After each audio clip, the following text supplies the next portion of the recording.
રાજકારણ અને ગુનાખોરીના ગઠબંધનનો એક એવો જીવતો જાગતો પુરાવો સામે આવ્યો છે જેને સાંભળીને કાયદો અને વ્યવસ્થા પરથી તમારો ભરોસો ઉઠી જશે।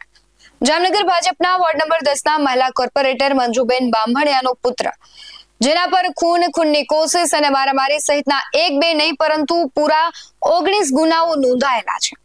જે વાંકાનેર પોલીસ સ્ટેશનમાં નોંધાયેલા 2 કરોડ રૂપિયાના વિદેશી દારૂના મેગા કૌભાંડમાં છેલ્લા 3 મહિનાથી ઓફિશિયલી ફરાર જાહેર કરાયો હતો એ હિસ્ટ્રી શીટર હિતેશ ઉર્ફે વાંગો બામણિયા આખરે ચોટીલાથી ઝડપાઈ ગયો છે। પણ સવાલ એ નથી કે તે પકડાયો, સવાલ એ છે કે જે ગુનેગાર માર્ચ મહિનાથી પોલીસના ચોપડે નાસ્તો ફરતો હતો તે જામનગરની સડકો પર ખુલ્લેઆમ કોની છત્રછાયામાં રખડતો હતો। જ્યારે તેની માતા ભાજપની ટિકિટ પર ચૂંટણી લડી રહી હતી ત્યારે આ મોસ્ટ વોન્ટેડ આરોપી પોલીસની હાજરીમાં વિજય સરઘસમાં અને ચૂંટણી પ્રચારમાં છડે ચોક ઘૂમી રહ્યો હતો। જે ગુનેગાર રોજ સોશિયલ મીડિયા પર પોતાની નવી પોસ્ટો મૂકીને કાયદાને અંગૂઠો બતાવતો હતો તેને પકડવામાં જામનગર પોલીસના હાથ કેમ ધ્રુજતા હતા? શું માતા સત્તાધારી પક્ષના કોર્પોરેટર હોવાથી ખાખી વર્દીએ ઘૂંટણ ટેકી લીધા હતા? સ્થાનિક પોલીસની આબરૂના ધજાગરા ઉડાડતું આ exclusive operation Rajkot range IGA પાર પાડ્યું છે।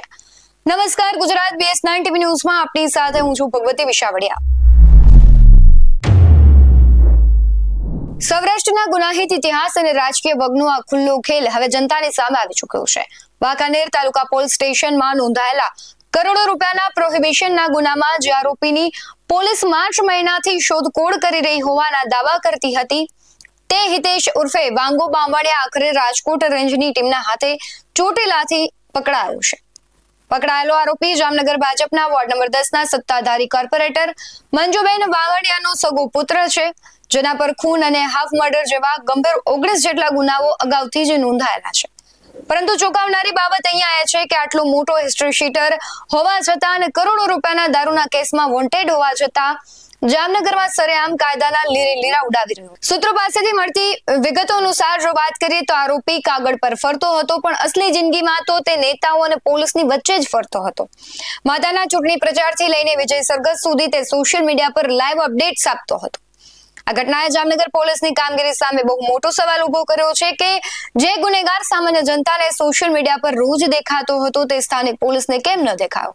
શું ભાજપના નેતાનો પુત્ર હોવાને કારણે પોલીસ તેના ઘર સુધી પહોંચતા ડરતી હતી? આખરે સ્થાનિક પોલીસ જે ઓપરેશનમાં સદંતર નિષ્ફળ સાબિત થઈ તે ઓપરેશન રાજકોટના રેન્જ આઈજીએ કરી પાડ્યું અને જામનગર પોલીસ પ્રશાસનને અરીસો બતાવવાનું કામ કર્યું। રાજકોટ રેન્જે આરોપીને પકડીને સરાહનીય કામગીરી તો કરી છે પણ પાછળ અનેક સવાલો છોડી દીધા છે। જો શાસક પક્ષના હોદ્દેદારોના સંતાનો આ રીતે ગુનાખોરી કરીને કાયદાને ખિસ્સામાં લઈને ફરશે તો સામાન્ય નાગરિકની સુરક્ષાનું શું?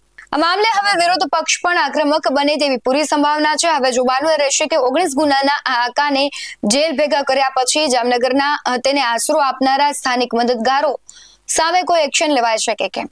અને ખાસ કરીને જે કહેવાય છે કે રાજકોટના રેન્જ આઈજી છે નિર્લિપ્ત રાય છે તેમણે સપાટો બોલાવ્યો છે, આરોપીને સફળતાથી પકડી પાડ્યો છે પરંતુ જામનગર પોલીસ છે તે ઊંઘતી રહી। એટલે સવાલ અનેક છે, જવાબ માત્ર એક છે। તમારું શું માનવું છે કમેન્ટમાં જરૂરથી જણાવજો। બાકી આવા જ વધુ અહેવાલો સાથે ફરી મળતા રહીશું। તમે અમારી YouTube ચેનલને સબસ્ક્રાઇબ કરવાનું અને Facebook અને Instagram પર ફોલો કરવાનું ભૂલશો નહીં।